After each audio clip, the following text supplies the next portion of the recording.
Oh, hi, all my LGBT friends and others. Gay or straight, thank you for joining my channel. Today we're still in the book of Judges, and I'm gonna be reading from chapter 8.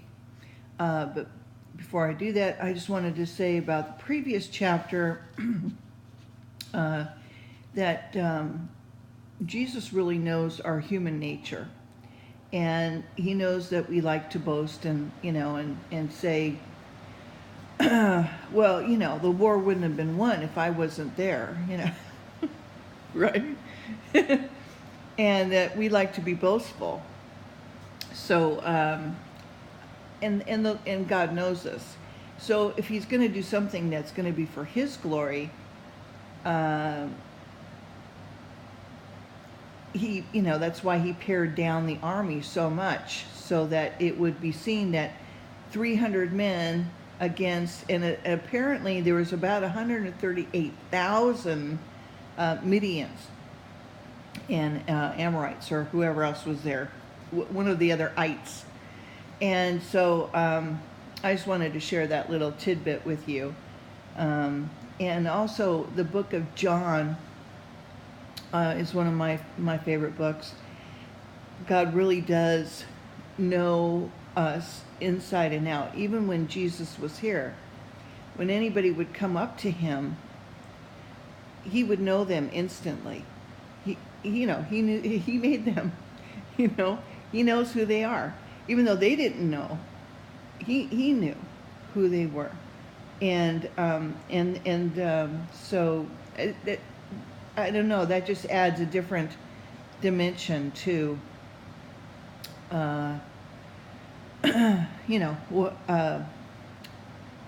his relationship with us.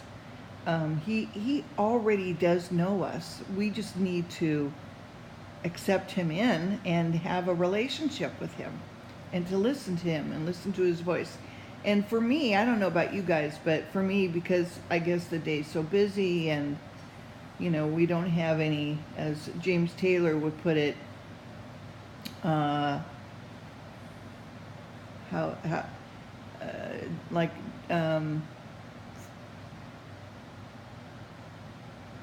downtime, or boredom time, if you will.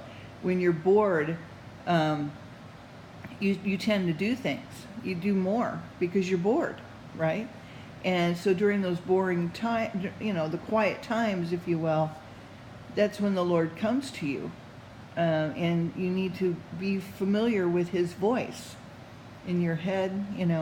I don't audibly hear the Lord. It's always words that I wouldn't use myself, so I know that it's him.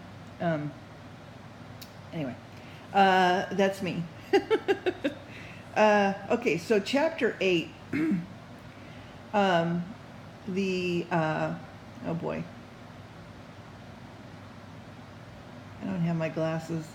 The Ephrainites, I know I just butchered that name, are offended and pacified. Zebah and Zalmunna taken. Midian totally subdued.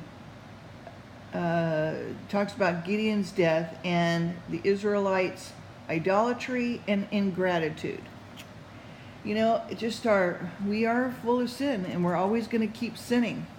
And that's the reason for the Lord's coming to begin with. Okay, so when the men of Ephraim had said to him, "Why hast thou served us thus? And thou calledst not. And when thou went to fight with the Midianites, and they did chide with him sharply." So they were jealous. They were upset. And he said unto them, "What have I done now in comparison of you? Is not the gleaning of the grapes of Ephraim better than the vintage of Albazar? God had delivered unto your hands the princes of Midian. Oreb and Zeb. And what was I able to do in comparison of you? And when their anger was abated toward him, when he had said that, and Gideon came to Jordan and passed over, he and the 300 men that were with him, faint yet pursuing them. And he said unto the men of Succoth, Give, I pray you, loaves of bread unto the people that follow me. For they be faint, and I am pursuing after Zebah, Zalmunna, kings of Midian. And the princes of Succoth said, Are the hands of Zebah and Zalmunna now in thine hand, that we should give bread unto thine enemy? And Gideon said, Therefore, when the Lord hath delivered Zebah and Zalmunna unto mine hand, then I will tear your flesh with the thorns of the wilderness and with barriers. And he went up hence to Penuel, and spoke unto them likewise. And the men of Penuel answered him as the men of Succoth had answered him. And he spoke unto the men of Penuel, saying, When I come again in peace, I will break down this tower.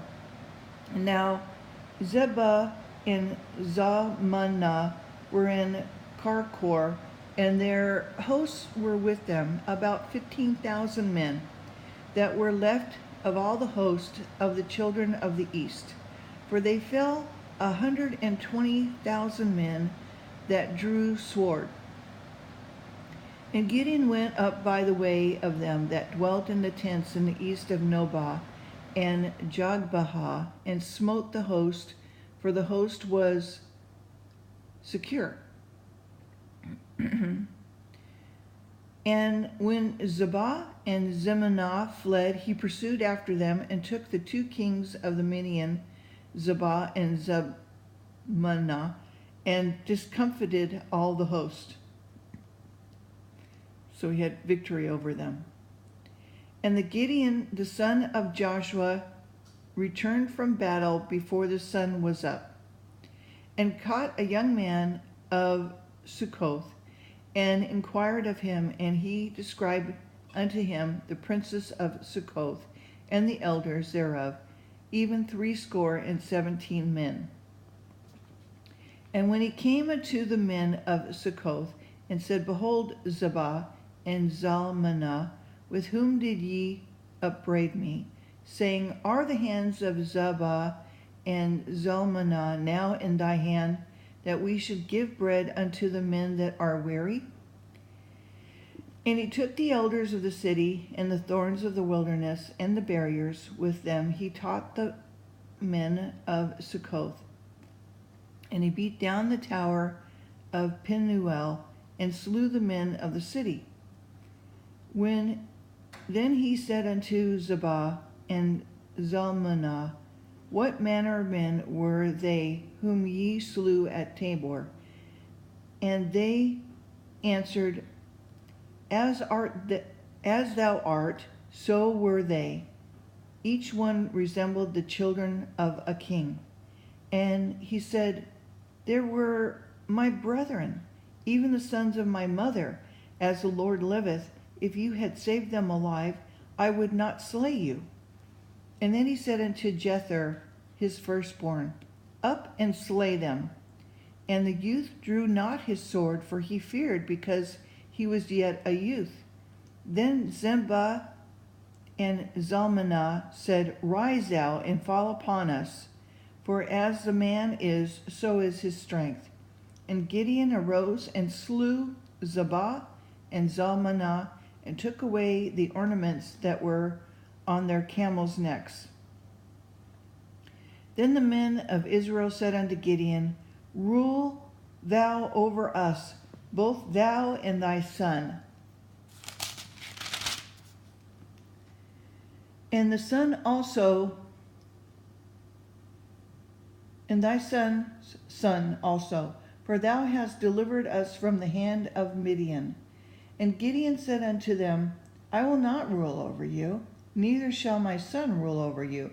The Lord shall rule over you.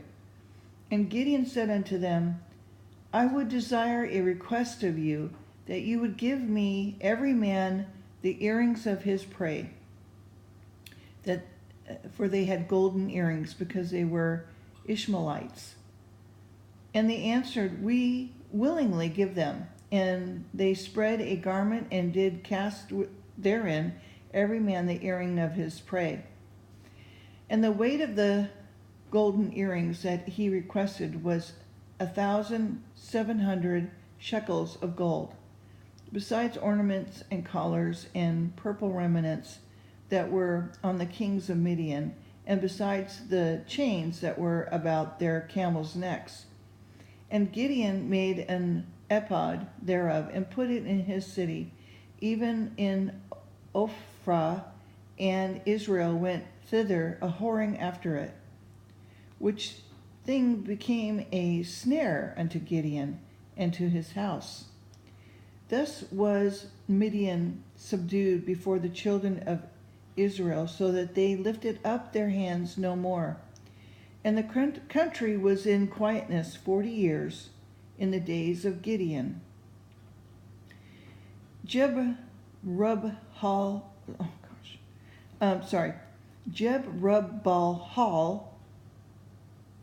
the son of Joash, went and dwelt in his own house. And Gideon had 70 sons of his body begotten, and he had many wives. And his concubine that was in Shechem also bore him a son, and his name was called Ahimelech. Okay, and Gideon, the son of Joash, died in a good old age, and was buried in a sepulchre of Joash his father in Ophrah of the Abiezrites. And it came to pass, as soon as Gideon was dead, that the children of Israel turned again and went a-whoring after Balaam, and made a Baalarith their god. And the children of Israel remembered not the Lord their God, who had delivered them up and out of the hands of their enemies on every side, neither showed any kindness to the house of Jerubbaal,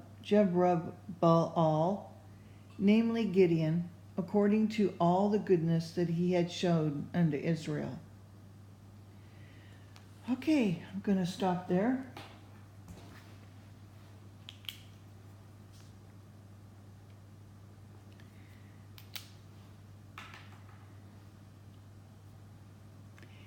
Because there is evil in the land, and because constantly evil is coming after us and trying to take us away from the Lord.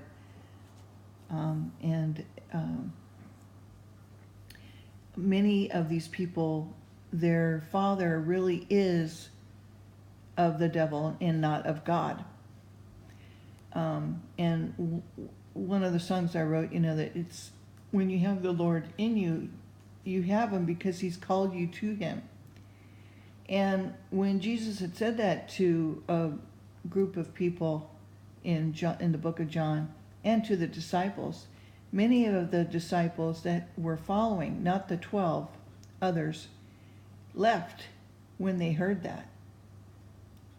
So think about that. Who is your father? Who really is your father?